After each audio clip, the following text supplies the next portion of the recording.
Have you ever stopped to think about what a tiny sparrow in a park might have to do with a giant skyscraper downtown?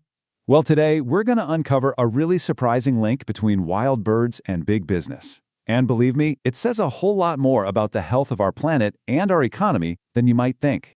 It really does seem like a strange question, right? You've got the natural world over here, just bursting with life. And then you have the corporate world over there, driven by profits and deadlines. But there's this powerful idea that actually connects them, that bridges that gap. And that bridge, it's built on this idea of corporate social responsibility. It's a pretty simple concept, really. It just means a company's success isn't only about the money it makes, it's also about the positive impact it has on society and the environment all around it. Okay, but why birds? Why are they the focus of all this?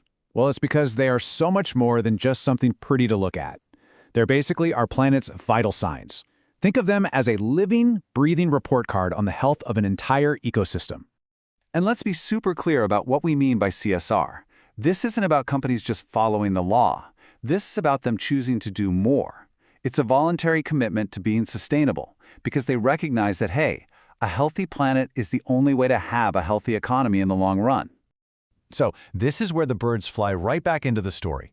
The best way to think about them is as a living environmental barometer. You know how a regular barometer tells you if a storm is coming? Well, the number and variety of wild birds, they tell us an even bigger story about the health of the world they and we live in. And you can really see that story play out here. In a healthy environment, you see tons of different bird species thriving. That means there's clean water, plenty of food, and everything's in balance. But when you start seeing those bird populations drop, that's a huge red flag. It's an early warning that the whole system that supports all of us is in trouble. So we've got the idea down. Companies have a responsibility, and birds are kind of the yardstick. But how does a company actually go from a nice mission statement to real, concrete action? Let's dive into how this big idea actually becomes conservation on the ground. It usually boils down to three main things. First, and most obviously, is habitat conservation. This is the hands-on stuff, protecting or even creating new spaces where birds can actually live. Then there's the science.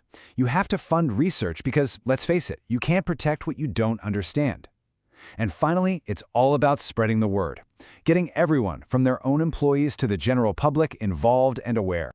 Now that all sounds great in theory, but let's check out some real-world examples across a few different industries. I think you'll be pretty surprised by who's stepping up and the creative ways they're helping out. First up, let's talk about an industry with a super direct impact on where birds live: forestry and paper. For these companies, conservation isn't just about looking good. It's absolutely essential for a sustainable business that's going to be around for a long, long time. And what's really smart is how they do it. It's not about just not cutting down trees. It's about managing the forest in a way that helps everyone. So instead of just one type of tree, they'll plant a diverse mix, which makes the whole forest healthier.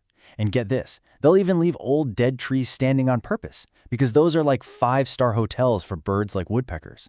It's a small change with a massive payoff. All right, let's head out of the forest and into our cities. You might think that construction is always a bad thing for nature, but some really forward-thinking companies are proving that you can build our cities and still make space for wildlife. So how in the world do they do that? Well, it starts before a single shovel hits the ground. They do surveys to see what's already living there. Then they can build new parks or wetlands right into their plans to make up for the impact. And some of the coolest stuff happening is with green roofs and walls, which literally weave brand new habitats right into the concrete jungle.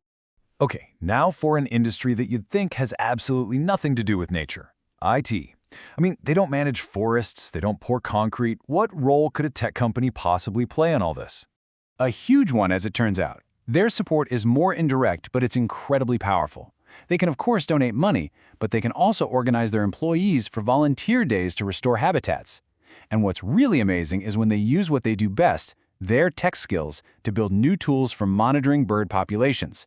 We're talking about using data to track the health of these birds in real time.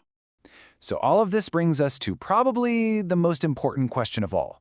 Where do we fit in? Because, none of this happens in a bubble. As consumers, as people who buy things, we actually have a ton of power. This quote right here just nails it. Every single time we buy something, we're casting a vote with our wallet. When we choose to support companies that are taking this stuff seriously, we send a really loud and clear message to the market that this isn't just a nice thing to do, it's something we expect.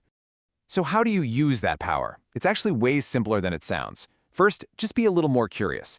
Look for companies that are open and honest about what they're doing for the environment. Second, support the local businesses in your own town that you see making a difference. And finally, just talk about it. The more people who understand this connection, the more pressure there is for real, meaningful change. So, I'll leave you with a final thought. The next time you see a bird on your lawn or hear one singing from a treetop in the middle of the city, maybe you'll see more than just a bird. Maybe you'll see a tiny barometer telling a much bigger story, a story about the health of our world and the powerful choices we all get to make in it.